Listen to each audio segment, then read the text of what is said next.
तो दोस्तों फिर से स्वागत है आपका एक नए वीडियो में। तो आज हम जानेंगे पुरी का श्री जगन्नाथ मंदिर एक हिंदू मंदिर है जो भगवान जगन्नाथ श्री कृष्ण को समर्पित है।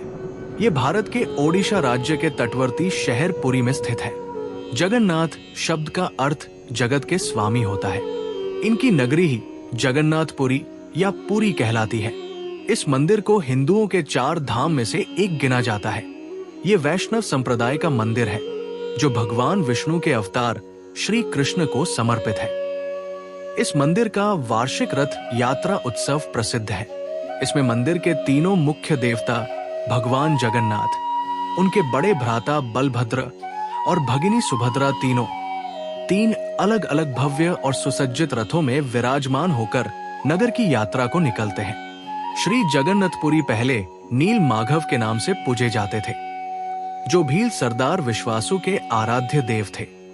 अब से लगभग हजारों वर्ष पूर्व भील सरदार विश्वासु नील पर्वत की गुफा के अंदर नील माधव जी की पूजा किया करते थे।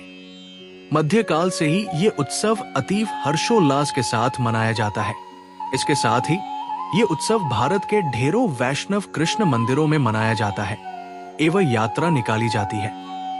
ये मंदिर वैष्णव परंपराओं और संत रामानंद से जुड़ा हुआ है। ये गौड़ीय वैष्णव संप्रदाय के लिए खास महत्व रखता है। इस पंथ के संस्थापक श्री चैतन्य महाप्रभु भगवान की ओर आकर्षित हुए थे और कई वर्षों तक पुरी में रहे भी थे। इस मंदिर के उद्गम से जुड़ी परंपरागत कथा के अनुसार भगवान जगन्नाथ की इंद्रनील या नीलमणि से निर्मित मूल मूर्ति एक अगरू वृक्ष के नीचे मिली थी। ये इतनी चकचौंध करने वाली थी कि धर्म ने इसे पृथ्वी के नीचे छुपाना चाहा। मालवा नरेश इंद्रद्युम्न को स्वप्न में यही मूर्ति दिखाई दी थी। तब उसने कड़ी तपस्या की और तब भगवान विष्णु ने उसे बताया कि वो पुरी के समुद्र तट पर जाए और उसे एक दारू लकड़ी का लट्ठा मिलेगा। उसी लकड़ी से वो मूर्ति का निर्माण कराए। राजा ने ऐसा ही किया और उसे लकड़ी का लट्ठा मिल भी गया।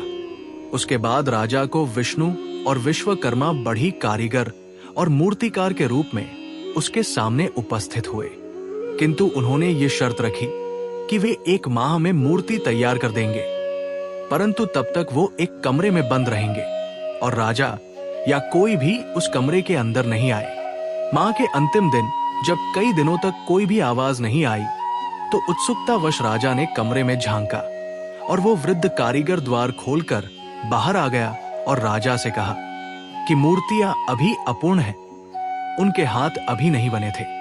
राजा के अफसोस करने पर मूर्तिकार ने बताया कि ये सब दैववश हुआ है और ये मूर्तियां ऐसे ही स्थापित होकर पूजी जाएंगी। तब वही तीनों जगन्नाथ, बलभद्र और सुभद्रा की मूर्तियां मंदिर में स्थापित की गई। चारण परंपरा में माना जाता है कि यहाँ पर भगवान द्वारिकाधीश के अधजले शव आए थे, जिन्हें प्राची में प्राण त्याग के बाद समुद्र किनारे अग्निदाह दिया गया। किशन जी, बलभद्र और सुभद्रा तीनों को साथ पर भरती आते ही समुद्र उफान पर होते ही तीनों आधे जले शव को बहाकर ले गया। वो शव पुरी में निकले। पुरी के राजा ने तीनों शव को अलग अलग रथ में रखा। जिंदा आए होते तो एक रथ में होते पर शव थे, इसीलिए अलग रथों में रखा गया। शवों को पूरे नगर में लोगों ने खुद रथों को खींचकर घुमाया और अंत में जो दारू का लकड़ा शवों के साथ तैर कर आया था उसी की पेटी बनवा के उसमें धरती माता को समर्पित किया।